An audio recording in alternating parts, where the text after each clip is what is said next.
Welcome to Data Pencil.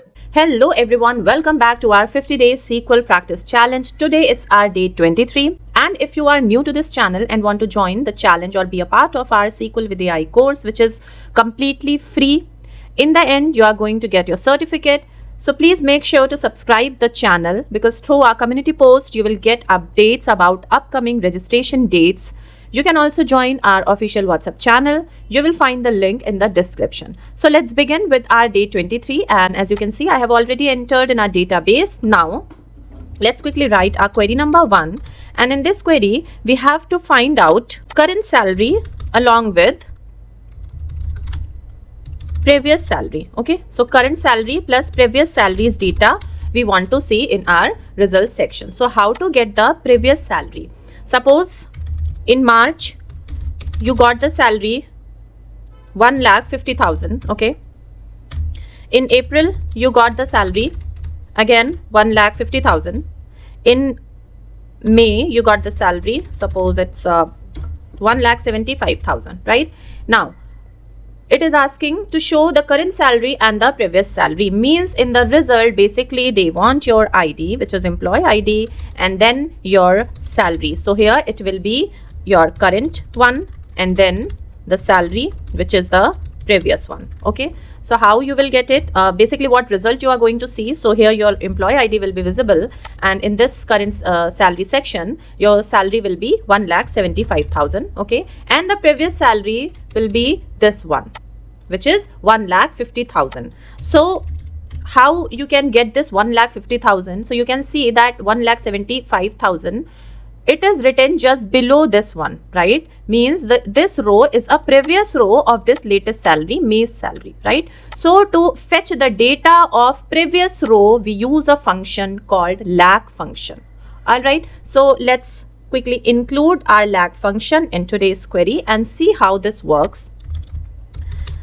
So we are going to select our employee ID and then salary column and then salary date. We have to arrange this salary in ascending manner. Okay, only then we can get the current data along with the previous data.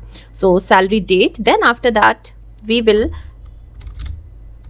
write previous salary, right? So this gives us current salary and this will give the previous salary. Now how to get this previous salary? So for this we have to use here lag function, and for that we will use lag, apply it over salary column, okay, but over a specific view of the table, and the view is something which where partitioning is done.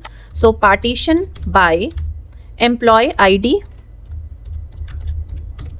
and the salary date is arranged in ascending manner, salary date. Okay, and let's give this column a name as previous salary. Now all these data are available in our clean salaries table. So clean salary, this is it. Now let's run it and see. Okay, here spelling mistake, partition. Now let's run it again. So here we have our data. Now you can see that this is current salary. Okay, if we talk about employee whose ID is 1, this is the current salary. Okay, the salary date, and the previous salary is this. Means there is no data, so that's why it is showing null. Okay, then come to this where employee ID is 100. Salary, current salary is this. Okay, receiving date is this, and then the previous salary, it is showing 45,000. So here you can see that the date is 45,000, right? For this employee whose ID is 12, this is the current salary 1 lakh something, and this is the previous salary, which is 60,000. Okay, so basically here we are learning the application of lag function. So the function of lag is to fetch the previous row's data. All right guys, now come to our query number 2, and in this query we basically have to find the difference between current salary and previous salary. So how can you find the difference between current salary and the previous salary? The columns that you need to select will be employee ID, salary, salary date. All right, then after that you have to apply the lag function. okay, lag function over the same on the same column, which is salary column, over the specific view that we already did, which is partition by employee ID, and then arrange it in the salary date in ascending manner. All right, then the last column will be the difference column, where you are going to use the formula which will be salary minus, okay, salary minus, and then this lag function code, the whole code over this view, where we will use the partition by, where we will use the order by, everything, okay, and then we will give this a name as salary change or salary difference. All right guys, so basically we are going to select how many columns? First one will be employee ID, second one will be salary, third one will be salary date, fourth one will be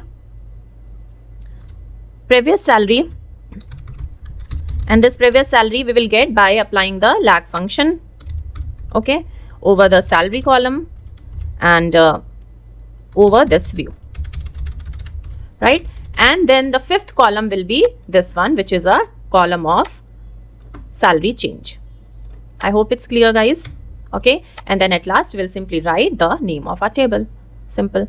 Now come to our third query, and in this query we have to get the attendance trend. Now in this attendance trend we have to basically find out whether attendance improved or not. So let me write here, check if attendance improved or declined. Okay, how can we check it? We have to compare the current status with the previous status, and to get the previous status we have to use the lag function again. Okay, so this is your job to complete this code and complete the query 2 as well, and then submit all 3 queries via submission form. All right, so that we can move further with our day 24. So all the best guys, let's do it and submit your work. See you tomorrow with a new day, which will be day 24. Take care guys, keep practicing. Bye bye.